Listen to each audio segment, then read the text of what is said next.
Ladies and gentlemen, you're listening to the Army's premier national musical outreach organization, the United States Army Field Band from Fort Meade, Maryland. They are led by Commander and Conductor Lieutenant Colonel Domingo S. Robinson.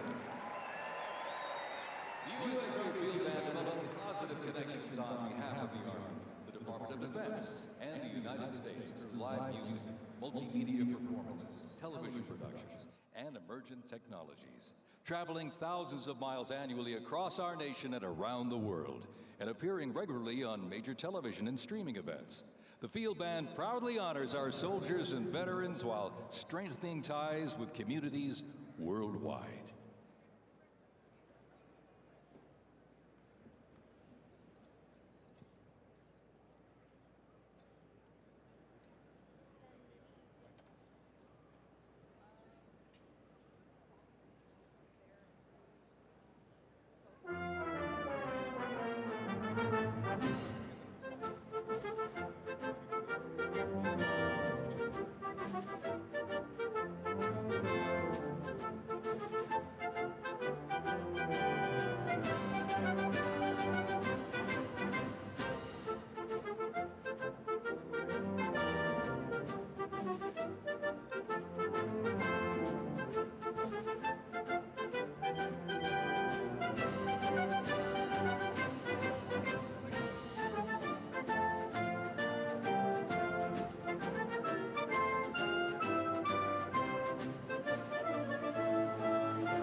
My name is Dan Taylor, and I'm very honored to be requested by our president to be your parade announcer. And it's great to be here with you. I have to say it is a bit of a different format for a parade, but of course our president wanted to keep us safe, wanted to keep us warm.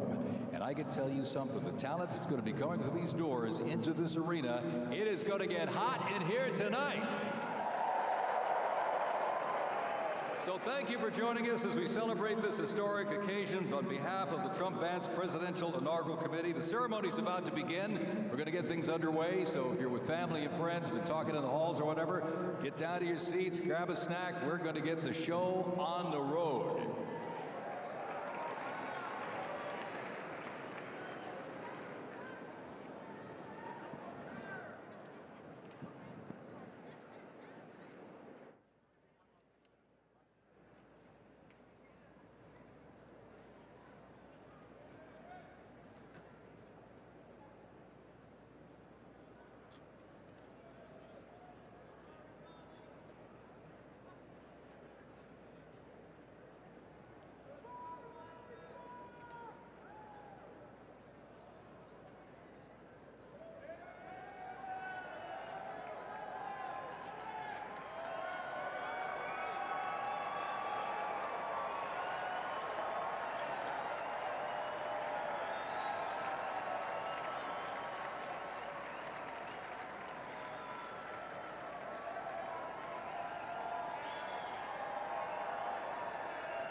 are not going to play Americans We or National Spirit.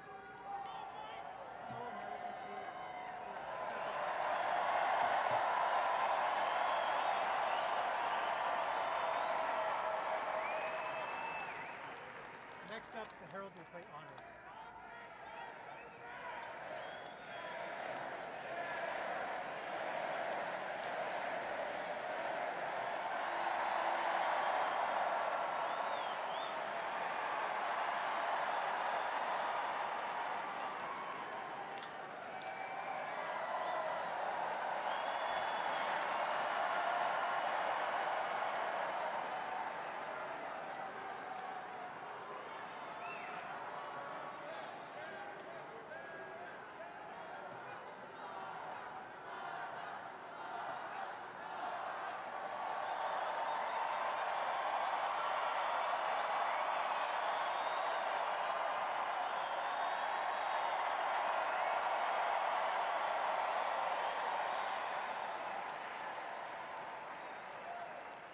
Next thing for us is bravura.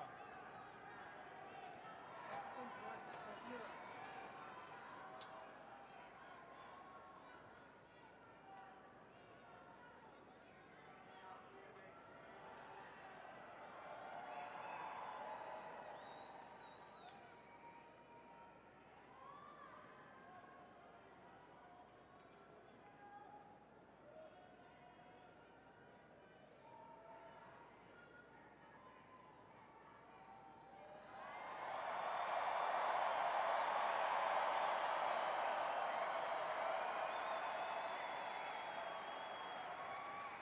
Ladies and gentlemen, we'd like to welcome the official fanfare music group of the President of the United States.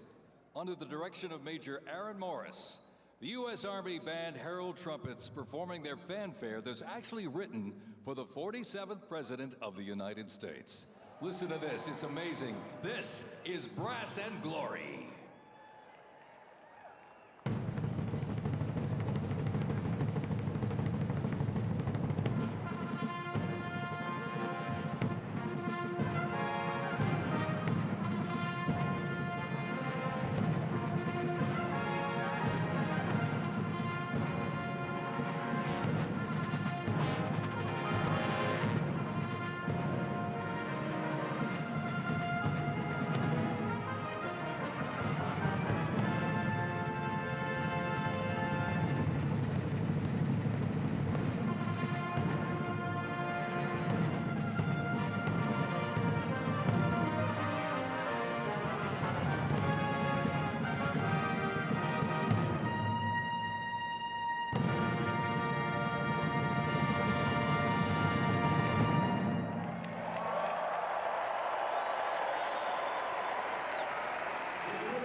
Let's hear it for the folks.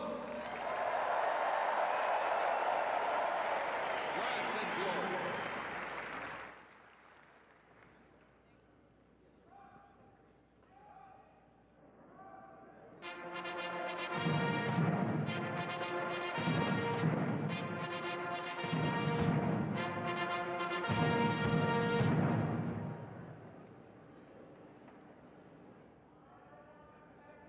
Ladies and gentlemen, please welcome the 50th Vice President of the United States of America, Vice President J.D. Vance, accompanied by the Second Lady, Mrs. Usha Vance.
gentlemen, please welcome the 47th President of the United States of America,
Ladies and gentlemen, we now present a selection of participants for the 2025 Presidential Inaugural Parade.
Ladies and gentlemen, the heroes of Butler County are here.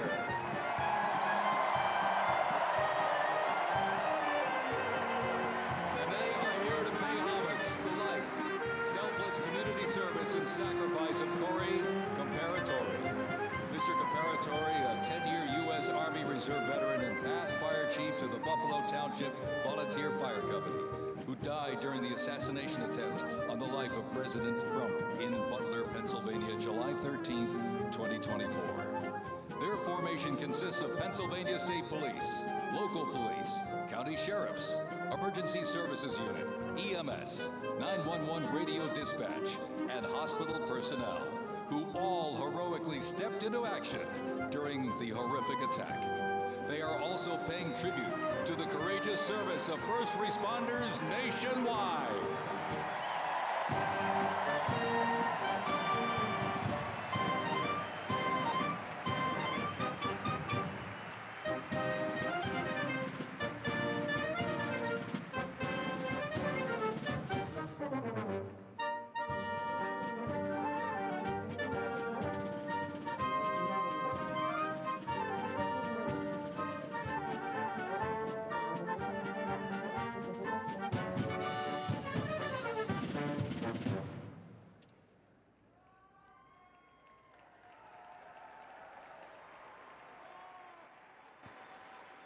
Ladies and gentlemen, at this very special event, let us now take a moment of silence in honor of Corey Comparatori.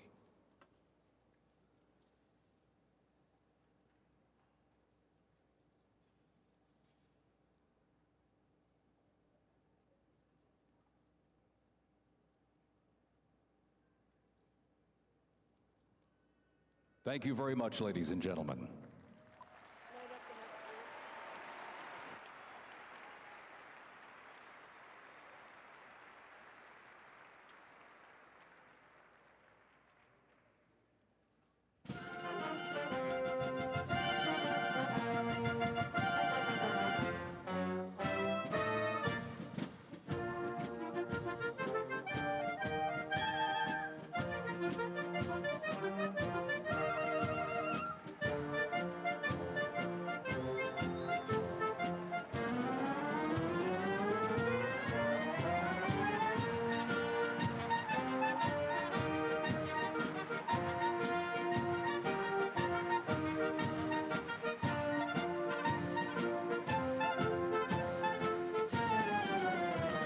Present to you the New York Military Academy from Cornwall-on-Hudson, New York. New York Military Academy stands out due to its unique connection to the President himself. President Trump is a 1964 graduate and has been enshrined as one of our alumni of distinction.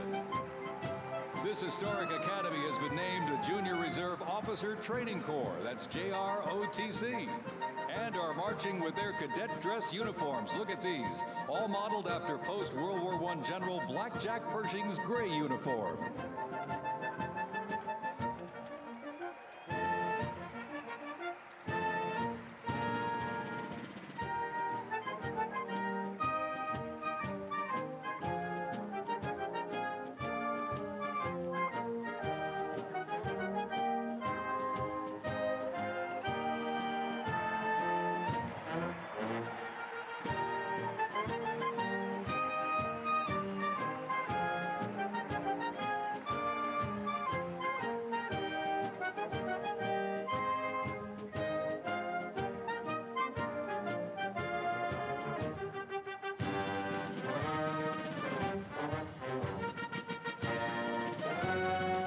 Introducing the Palm Beach Police and Fire Honor Guard unit, representing the town of Palm Beach, Florida.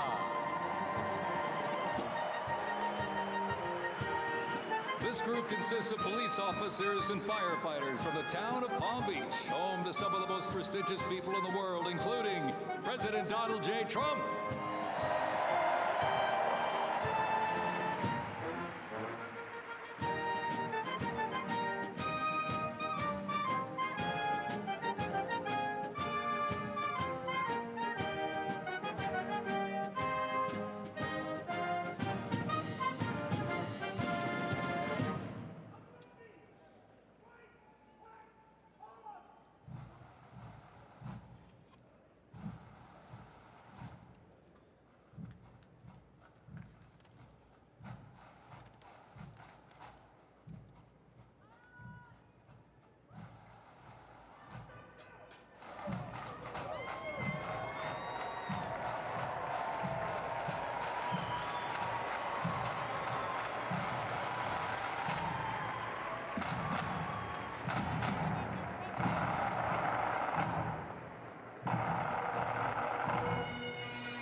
Also played for hospitalized children, military veterans, as well as the 1980 and 2005 presidential inaugural parades, and His Holiness Pope John Paul II.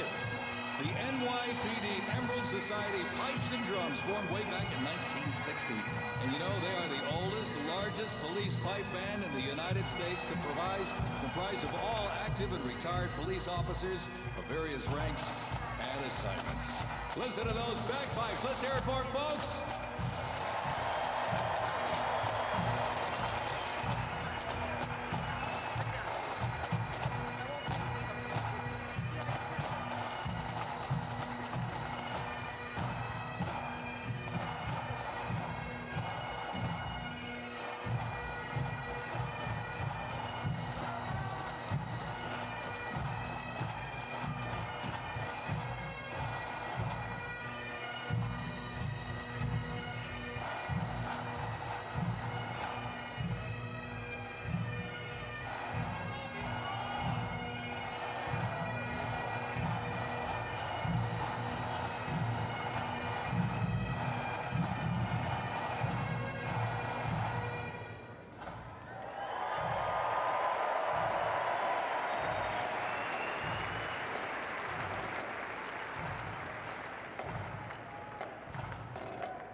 Here's one that hits close to home for our Vice President. We now welcome the Middletown High School Marching Band and cheerleaders. They're traveling all the way from Middletown, Ohio to proudly represent their school, our nation, and outstanding alumni, including our new Vice President of the United States, J.D. Vance.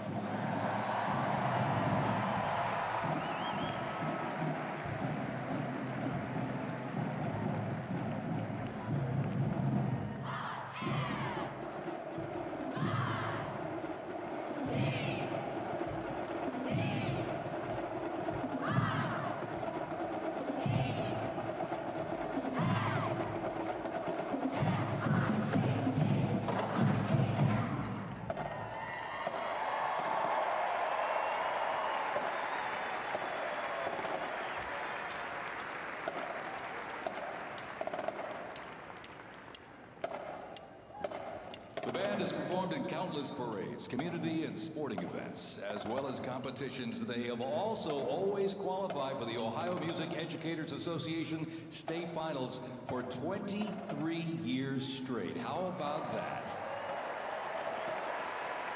And have earned the highest rating in 18 of those appearances. Woo! And today they performed America's Sweet Land of Liberty.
Cheer here in the arena. Let's cheer for him again, folks.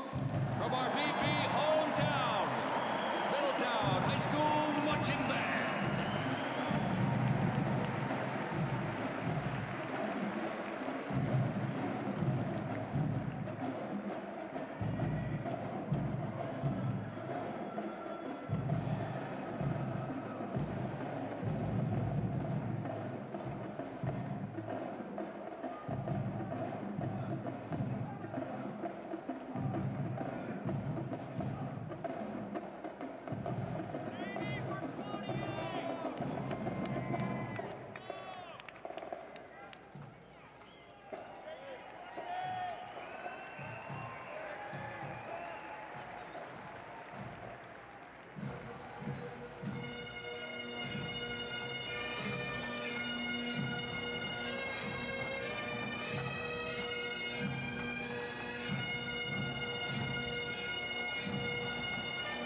Ladies and gentlemen, entering your arena right now, traveling from Boca Raton, Florida, the Florida Firefighters Pipes and Drums.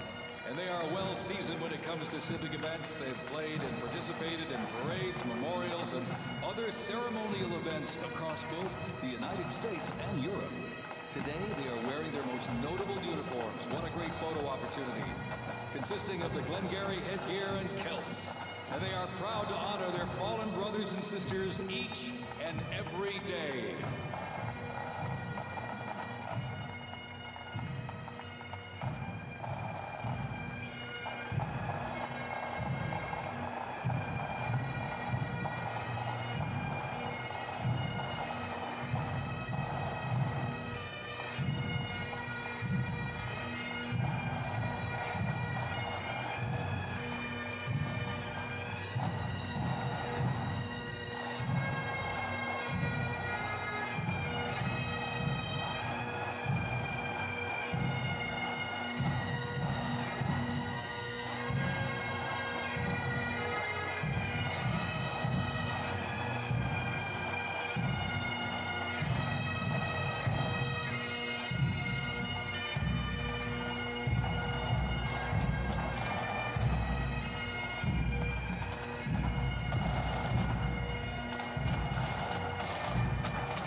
the Florida Fighter Fighters pipes and drums leave the arena, we keep the rhythm and the drums going.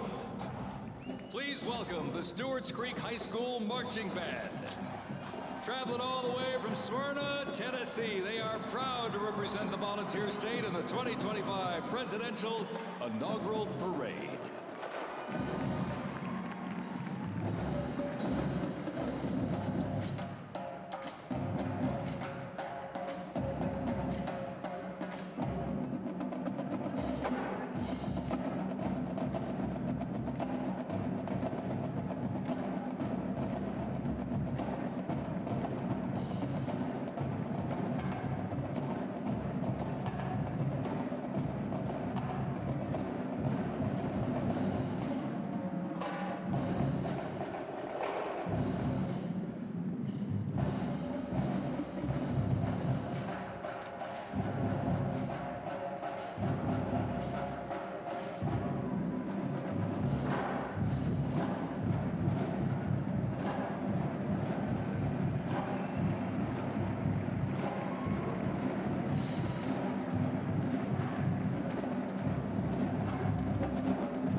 And as the beat of the drums continues, established in 2013, that band has rapidly become one of Tennessee's premier high school music programs. This band has participated in numerous civic events that honor significant moments in our nation's history, like the 75th anniversary of the attack on Pearl Harbor, Captain Jeff Cuss, United States Marine Corps Memorial Dedication, Chicago Thanksgiving Day Parade, and a Lincoln Memorial performance as well. The Stewart's Creek High School Marching Band, everybody. Make them feel welcome here in D.C.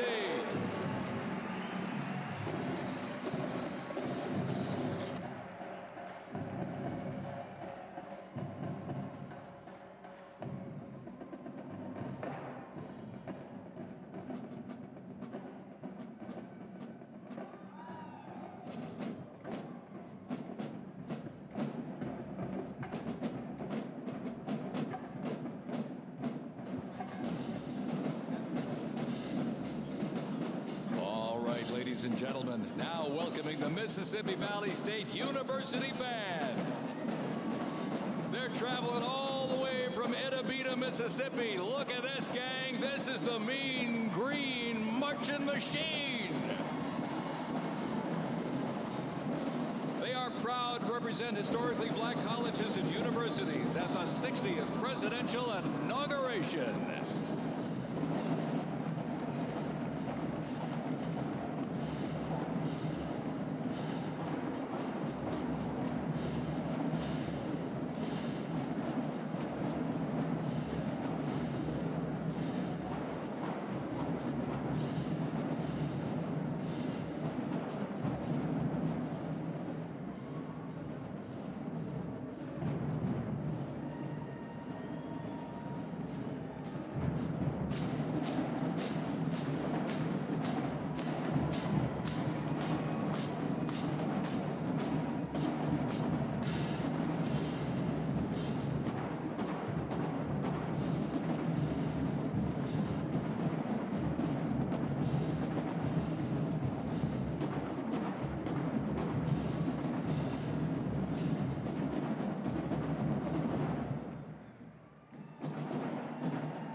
close to 300 from the Mississippi Valley State University Band.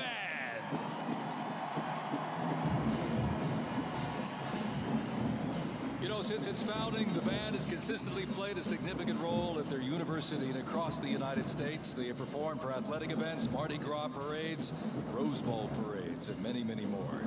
The Mississippi Valley State University Band takes great pride in presenting culturally diverse presentations for students, faculty, and the surrounding Mississippi communities.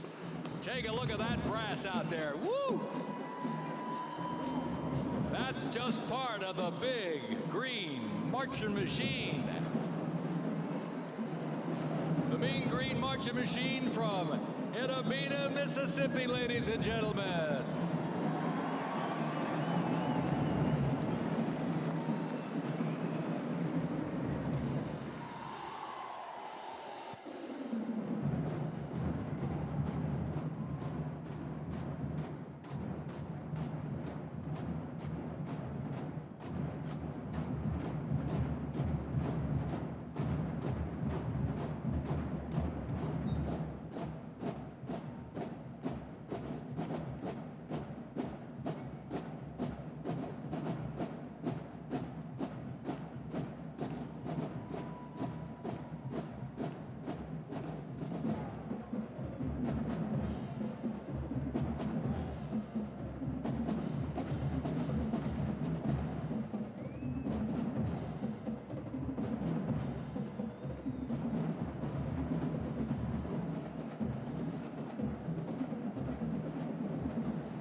Ladies and gentlemen, please welcome our new special envoy to the Middle East, Steve Witkoff.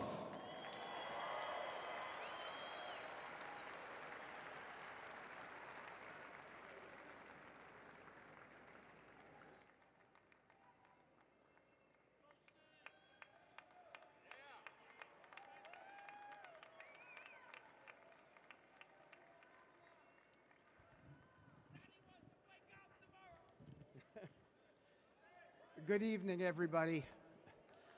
I was appointed by President Trump to be the special envoy for peace in the Middle East.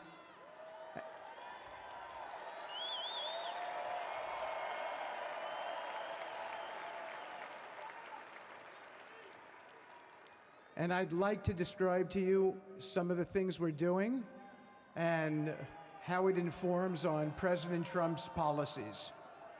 First of all, it is an honor to stand before you today as I reflect on the enormity of the role that President Trump has tasked me with. I am constantly reminded of the privilege it is to serve under the leadership of my boss, President Donald J. Trump.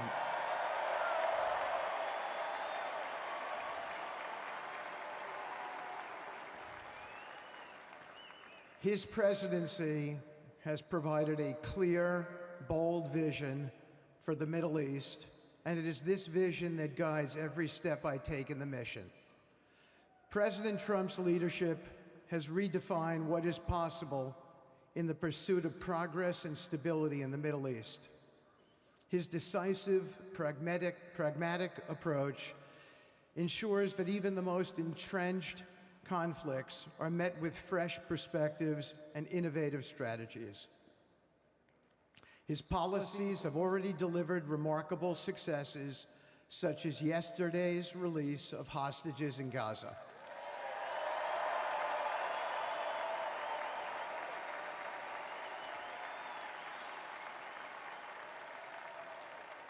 Thank you. This achievement demonstrates the strength of President Trump's leadership and the respect he commands on the global stage. It is yet another example of his ability to deliver results in the most complex and challenging situations.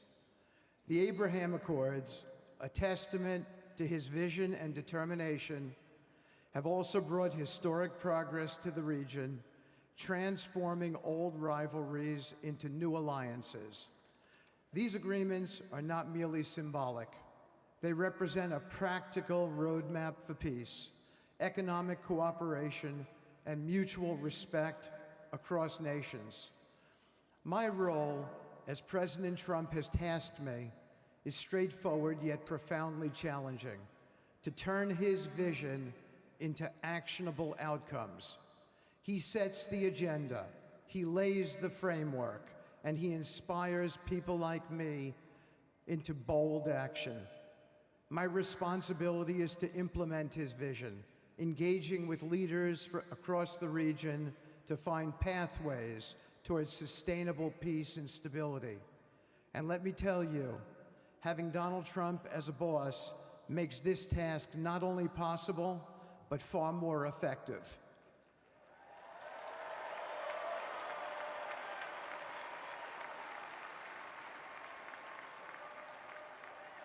President Trump's reputation as a leader who delivers results resonates far beyond Washington. Leaders in the Middle East know he means what he says. His ability to cut through bureaucratic gridlock and focus on tangible results is the game changer. It allows me to approach delicate negotiations with the confidence that the full weight of the United States is behind me. The principles President Trump has laid out for our approach to the Middle East and foreign policy in general are fourfold, and they are clear. 1, respect for sovereignty. Every nation deserves the right to determine its own destiny, free from the interference of external powers. 2, economic prosperity as a bridge to stability. Through economic partnerships and investment, we can build a foundation for cooperation that transcends historical grievances. 3, courageous diplomacy. Real progress requires difficult conversations and bold decisions, and it is through these that trust is built and maintained.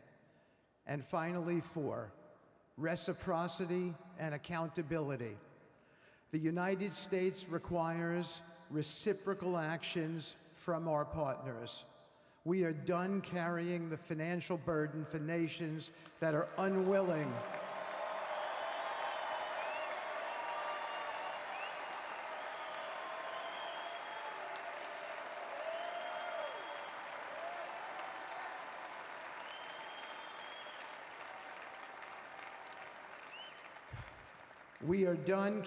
the financial burden for nations that are unwilling to fund their own progress. The days of blank checks are over.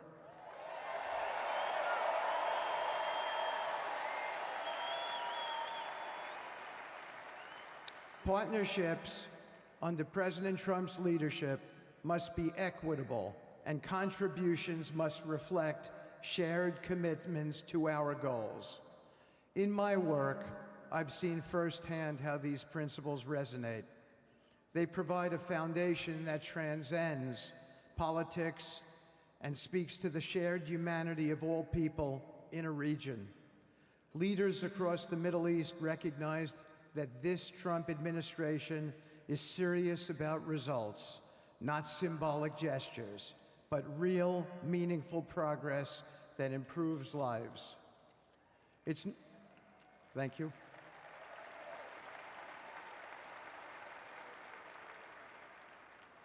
It's not always easy. There are moments of deep challenge and frustration. Decades of mistrust cannot be undone overnight. Yet I take comfort in knowing that I am not in this alone. President Trump's clarity of vision ensures that I never have to question what success looks like. His leadership provides the confidence and direction necessary to navigate these complexities. As we move forward, my commitment is to continue the work of advancing President Trump's vision for the Middle East. Whether through expanding the Abraham Peace Accords, fostering economic development, or facilitating dialogue between long-standing adversaries, my focus remains on actionable results. Let me close by saying this: a stable and prosperous Middle East is not an unattainable dream. It is a goal within our reach, made possible by strong leadership and unwavering commitment. Under President Trump's guidance, we are proving that the impossible can become reality. Thank you, but I have one more thing to say. We have some special people for me to introduce you to tonight. President Trump has been talking to them as well. They are the families of hostages from Israel who have been in Gaza for the last year and a half. There are many of them here today. Several of the families have lost children and loved ones, and they're here because they're part of an effort to retrieve their bodies so they can be buried in a proper way. Several have children who are still in captivity. There is an American family here whose loved one is scheduled to come out in 14 days, and they're going to be meeting the president tonight. So let's give them all some love and a big hand. Come on up.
And now, I get to introduce my dear friend and the President of the United States, Donald J. Trump.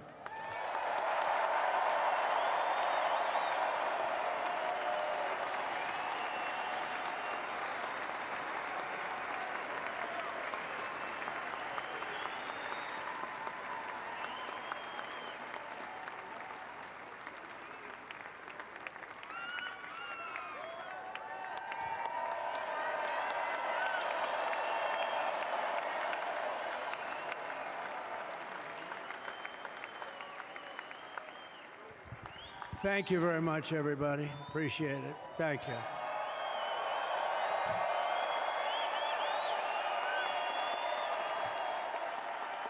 So now the work begins. We won, but now the work begins. We have to bring them home. And you know, tonight I'm going to be signing on the J6 hostages, pardons, to get them out. And as soon as I leave, I'm going to the Oval Office and we'll be signing pardons for a lot of people, a lot of people. And thank you to Steve Witkoff. He's a great guy. He's a friend of mine. He's been a very successful man. He's a great negotiator. He's a wonderful guy. People love him. And he's got a tremendous power of persuasion. And that's what we need. We don't need stiffs. We don't need stiffs. We got a lot of stiffs. You just had a whole load of them. And to the former hostages with us today, welcome. Welcome home. Some of the folks are former hostages. Not a good situation. The 3 young ladies that came home yesterday, you saw that. More coming home every day now. They're coming home. But they were hurt. They were hurt. They were hurt. One had her head blown off, fingers on her hand, and her hand indeed was blown off. She was trying to defend herself from a bullet being fired. Do you believe this? A bullet knocked off her hand. I don't know. You look at it, it's a disgrace. We never stopped praying for you, and we're so glad that you're reunited with your friends and families, and God bless you all. And some of them are just saying, no, my son is gone. But please just bring home his body, right, Steve? Many of you have told me that your son is gone, but bring home his body. It should have never happened. 3 years, it's ridiculous. Should have never happened. Wouldn't have happened. I also want to express my tremendous gratitude to the hundreds of thousands of proud American patriots who came from all across the country to join us in this celebration. It's a celebration of a big win.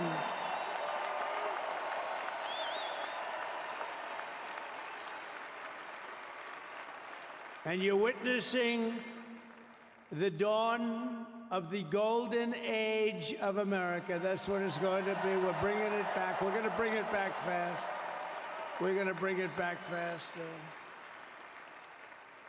Let us also thank the incredible service members, National Guardsmen, Police, Secret Service, and law enforcement personnel who are keeping us all safe, even though, and they are great people.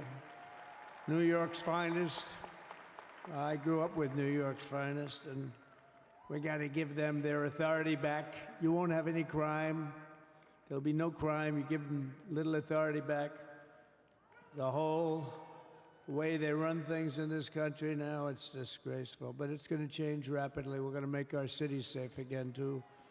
Even though we're indoors, we've had a magnificent inaugural parade. And let's give a big round of applause. They were great.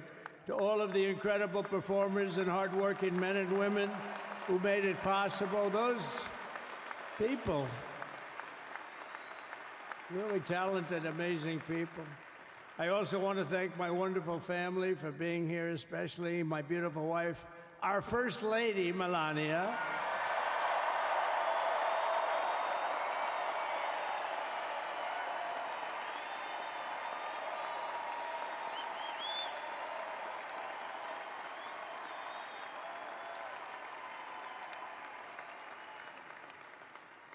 I love our First Lady. And also, JD. How good has JD been? And his beautiful wife, Usha. How good is JB? JD has been great. He's another good negotiator, Steve. He's a great negotiator, too. We need negotiators in this country. But so many of the people on the stage behind, not only family members, as an example, Lara Trump, the wife of Eric. She was the head of the Republican Party, along with my friend Michael. Stand up, the two of you. What a job. What a job they did. They worked so hard. They knew there'd be rigging, but they said, we're going to make it too big to rig, and we did. We made it too big to rig. We won every swing state by a lot. We won the popular vote by millions and millions of votes. We won the whole ball of wax. And now we're going to go and drill, baby, drill, and do all the things that we've wanted to do and bring your costs down, your prices down, and make our country safe. So thank you very much, Michael. Thank you very much. What a job you've done, Michael. I'm never moving you, you know. He was thinking about getting a nice job in the administration. I said, no, I'm leaving you right where you are. You've done a very good job. We're not moving you, Michael. I'm sorry. Anyway, thank you very much. Appreciate it. Appreciate it very much. Right here with us also in the arena, I'm about to sign some very important executive orders of our new administration.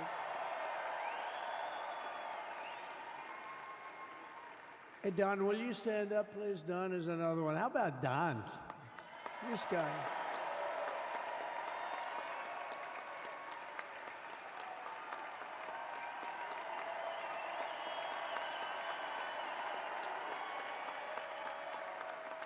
He's a popular one. He goes out and speaks. He gets a big crowd.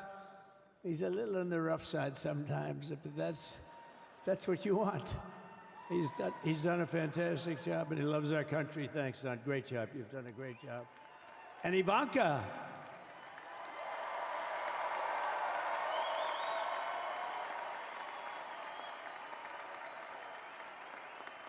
And you know, Jared negotiated the Abraham Accords, which are the biggest, it's the biggest deal made in the Middle East in many, many years, and it's really something. Jared, stand up, Jared. The Abraham Accords.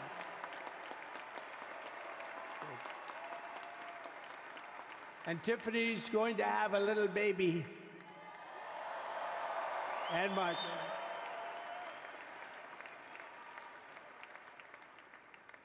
And then I have a very tall son named Barron. Has anyone ever heard of him?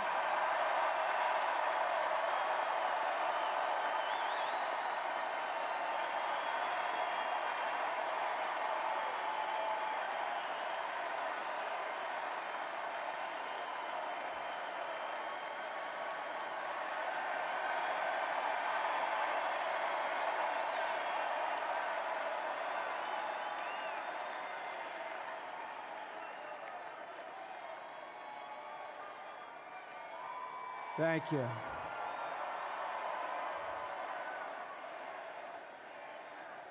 He knew the youth vote. You know, we won the youth vote by 36 points. And he was saying, Dad, you got to go out and do this one and that one. And we did a lot of them. And he respects them all. He understood them very well. And he said, Dad, you got to go out, do Joe Rogan, do all these guys. And we did. We did. And Joe Rogan was great. They were all great, right? Aaron, they were all good. He understood the market. Another famous one, how about Kai? Stand up, Kai.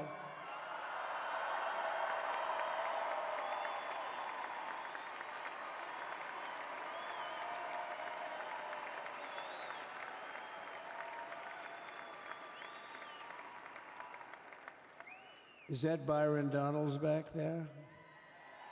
Stand up, Byron. Stand up. What a future this one has. What a future. That's great, Byron. Thank you very much. And how about Lutnick, Secretary of Commerce? He's going to take in more money than any country has ever even thought about. He's going to take in some money. And we have many others. Look, I'm not going to go through it, but we're going to sign some orders right now, and that's really what I want to do. So we're going to sign executive orders. First, I'll revoke nearly 80 destructive and radical executive actions of the previous administration, one of the worst administrations in history. Maybe not one of them, the worst. Anybody that would allow millions of people to pour through our borders from jails, prisons, mental institutions, insane asylums, gang members to be taken off the streets of Venezuela and deposited in our country, and many, not just Venezuela. You know, crime in Venezuela is down 74% because they took their criminals and gave them to us through an open border policy of the previous administration. All over the world, they're emptying their prisons into our country. They're emptying their mental institutions into our country. It stops as of 1 o'clock this afternoon, okay? It stops.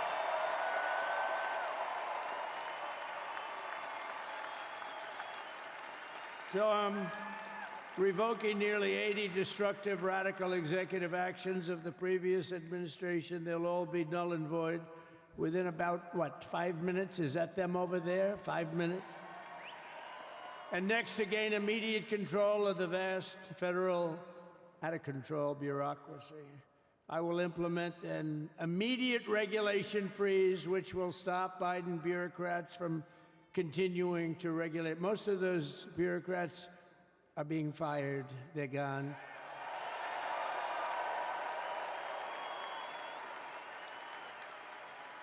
Should be all of them, but some sneak through, but we have to live with a couple, I guess. I'll also issue a temporary hiring freeze to ensure that we're only hiring competent people who are faithful to the American public, and we will pause the hiring of any new IRS agents. We will also require that federal workers must return to the office in person. And we're going to take the 88,000 people that they hired to go after you with guns. By the way, they're allowed to use guns and harass you like they were so many other people. Remember this? Okay, remember? Do you remember a little statement about tips? Does anybody remember that little statement? I think we won Nevada because of that statement.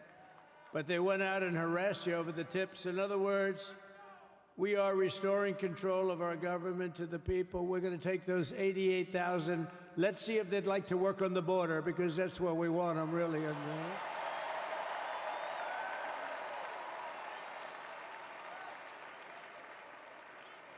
So we're going to have no tax on tips, right? No tax on tips.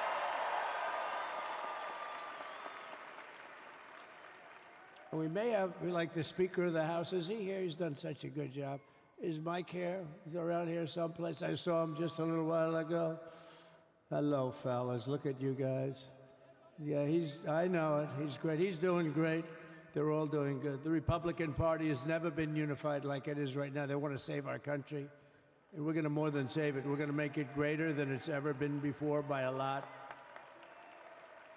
Next, I'm going to sign a presidential memorandum directing every member of my cabinet to marshal every power at their disposal to defeat inflation and rapidly bring down the cost of daily life, because your costs have gone through the roof in the last 4 years.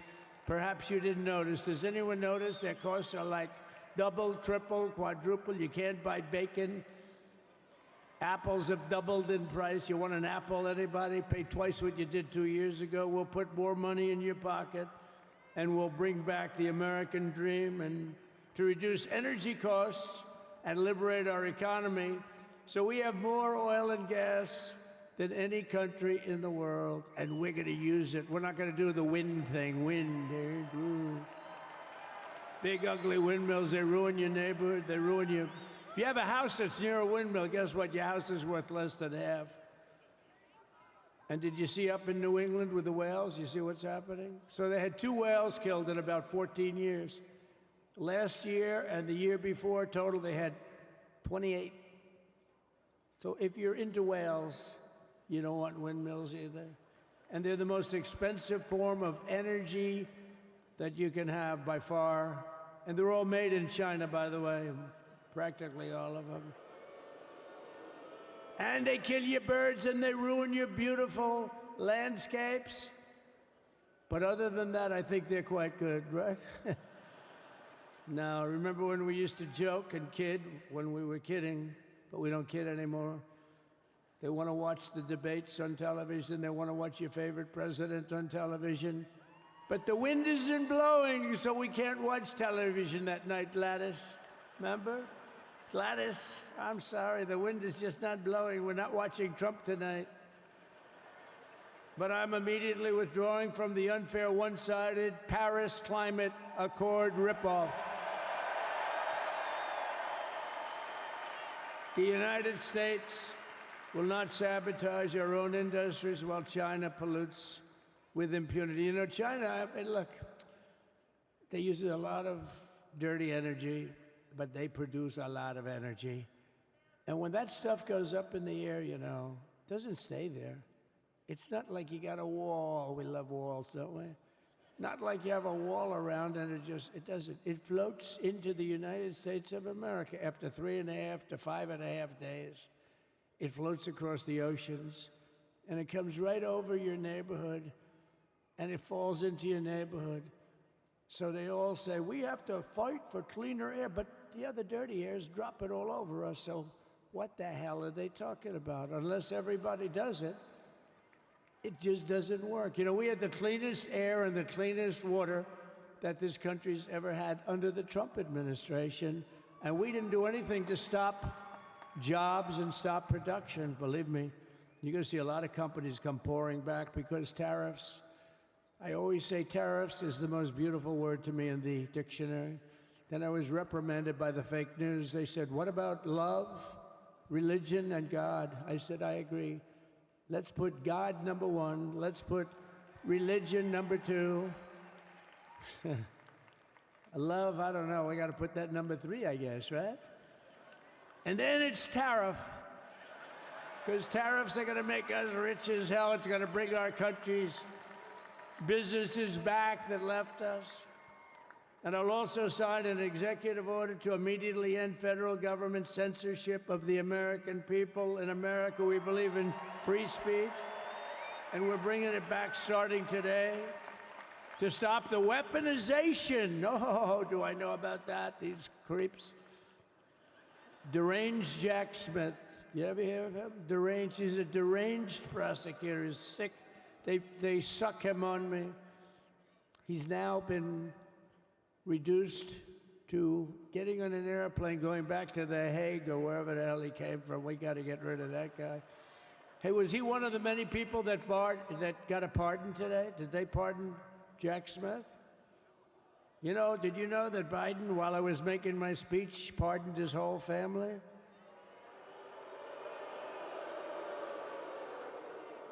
The brother, the whole deal was pardoned. Can you imagine that? While I was making my speech. Did everybody hear my speech? Did you like my speech?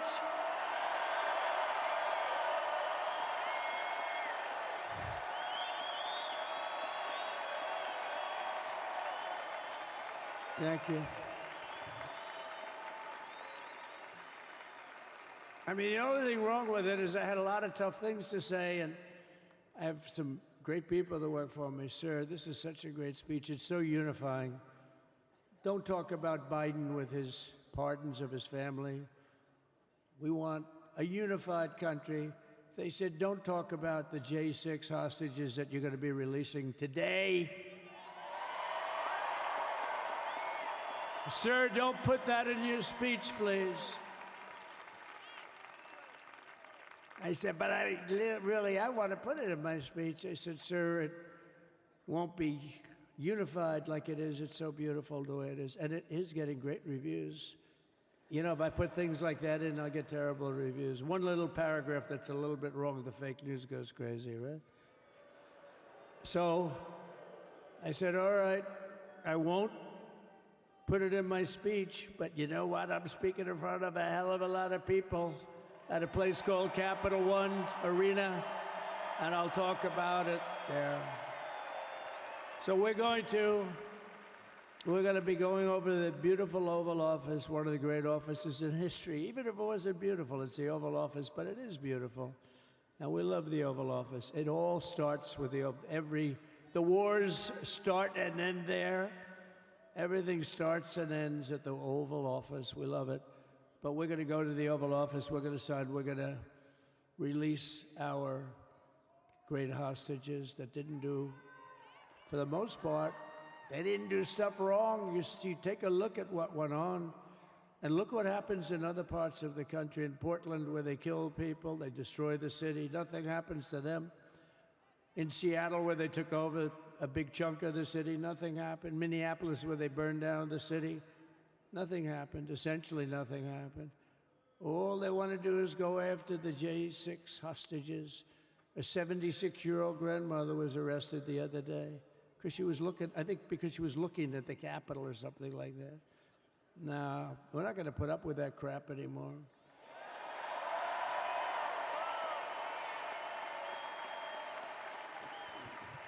And to stop the weaponization of law enforcement, I've been investigated more than any human being in the world. I believe I have the all-time record. Every day a subpoena. Every single day would get subpoenas. I was more than any person. Alphonse Capone, remember I used to talk about it? Now, Alphonse Capone, Scarface, he was a pretty rough guy. He was investigated about 1/100th what Trump was investigated. My father's looking down at me, my mother, how the hell did this happen? You know what it is? They investigated their political opponent, the opponent of Biden, and then ultimately Kamala. Has anyone ever heard of Kamala?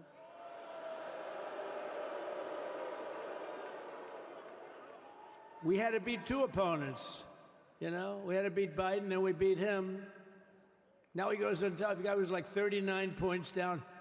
I think I could have beaten Trump. They should have left me and I would have beaten. No, his debate performance wasn't the best, right? That's what killed him. And then they had to change, and that's like you get into a fight. The great Dana White spoke last night. We love Dana White, right? UFC. That's like he puts in two fighters, one of them's getting creamed, getting really beaten, and they say, all right, take him out, let's put somebody else in to finish up the fight. That's what they did to us. They gave us somebody new, but we took care of both of them. So we beat actually two opponents. But to stop the weaponization of law enforcement and our government, I will also sign an order directing every federal agency to preserve all records pertaining to political persecutions under the last administration, of which there were many, and beginning the process of exposing any and all abuses of power, even though he's pardoned many of these people. Can you believe it? He's pardoned them. You know why he did it while I was speaking? Because that way I couldn't speak about it. I was speaking. I didn't know he did it.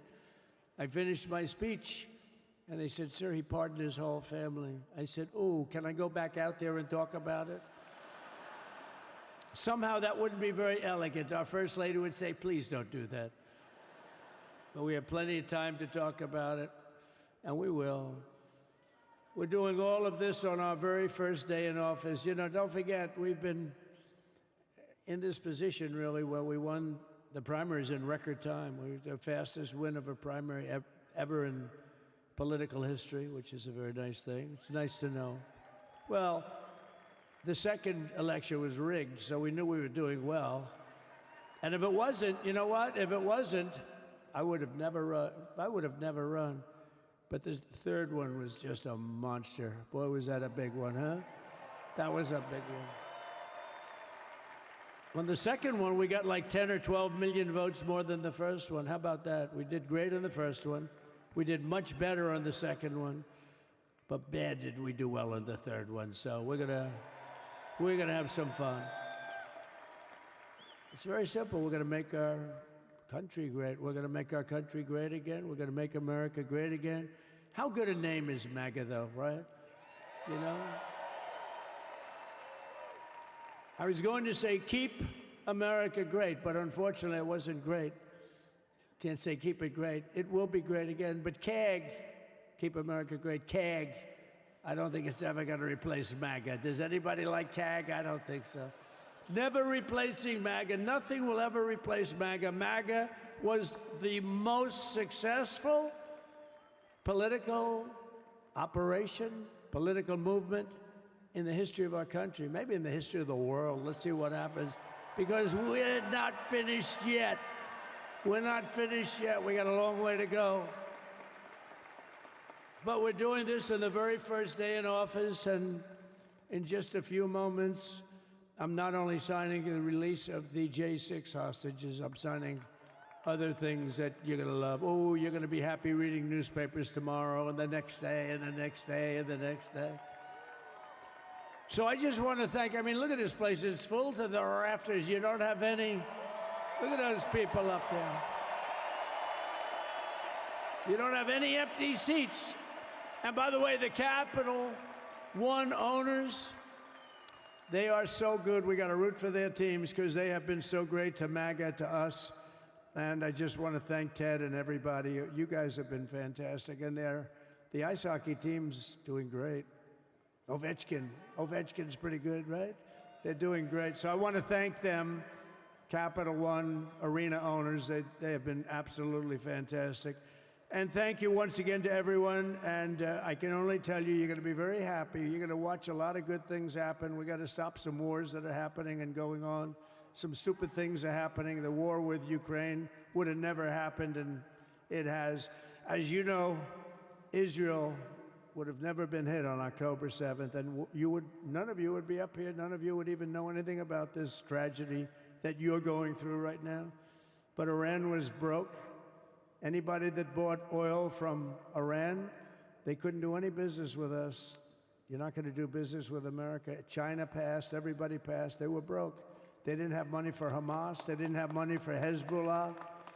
And your sons would be alive, and they certainly wouldn't be incarcerated like they are. It's a shame, but we're getting a lot of people out in a short period of time. So I'm going to go right over to here, and I'm going to sign in front of you. Is that okay? Good.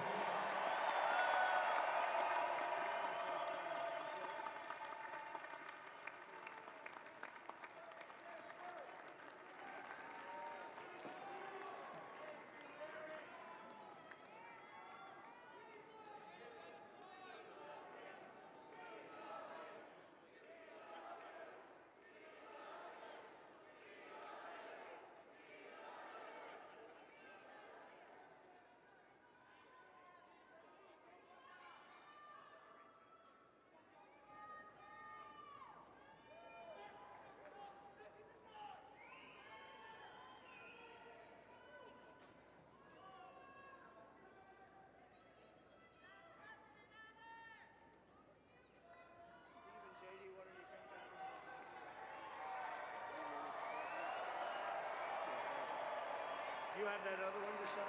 Sorry, what's it? Do you have the other one to sign? We don't have it over here yet, sir. We'll have it for you back at the other one. The first is the rescissions of 78 Biden-era EOs and presidential memoranda. You want to call it out? Do you want to say it? You want to say it? Oh, if you want me to, sir. Why don't you say what I'm signing? Sure. The first item that President Trump is signing is the rescission of 78 Biden-era executive actions, executive orders, presidential memoranda, and others.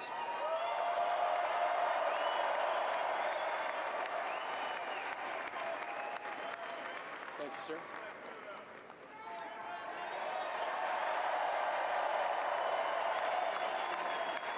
Thank you. The second item, President Trump, is a regulatory freeze, as you announced in your speech, preventing bureaucrats from issuing any more regulations until we have full control of this, the government and this administration.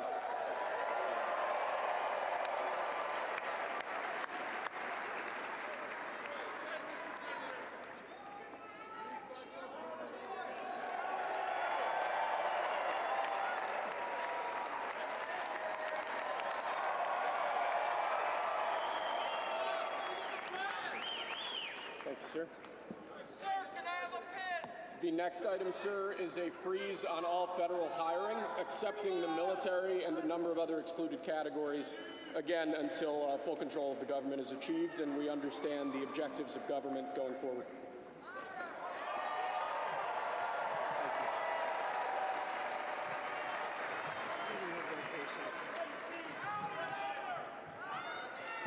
Could you imagine Biden doing this? I don't think so. I don't think so. Sir, the next item, as you announced in your speech, is a requirement that federal workers return to full-time in-person work immediately.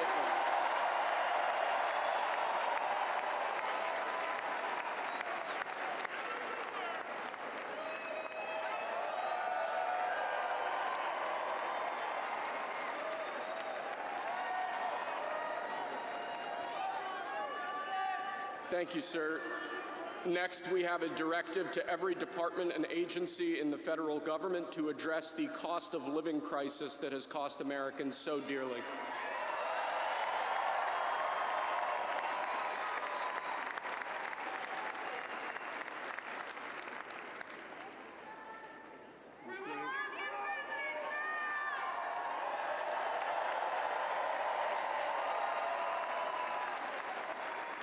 Thank you, sir. The next item here is the withdrawal from the Paris Climate Treaty.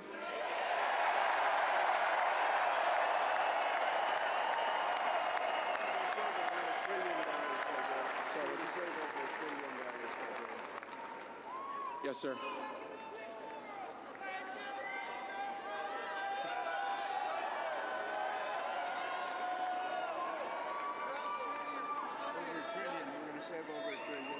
We're going to save over $1 trillion by withdrawing from that treaty.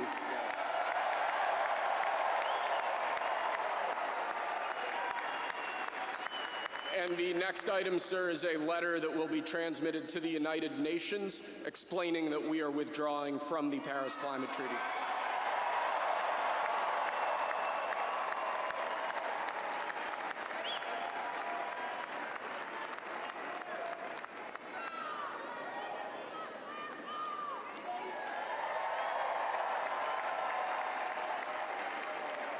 Thank you, sir. This next item is a directive to the federal government ordering the restoration of freedom of speech and preventing government censorship of free speech going forward.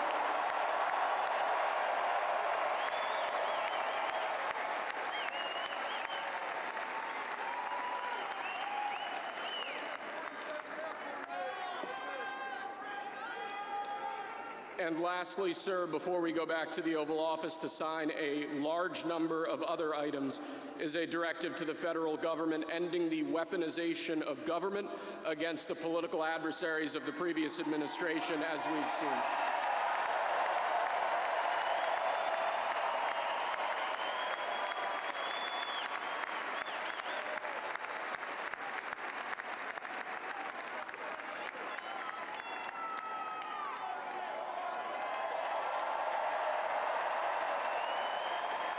Thank you very much, sir. Appreciate it.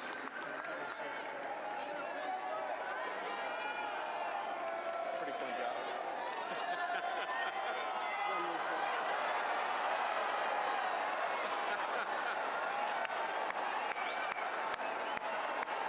I'm gonna hightail it tonight.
of Butler.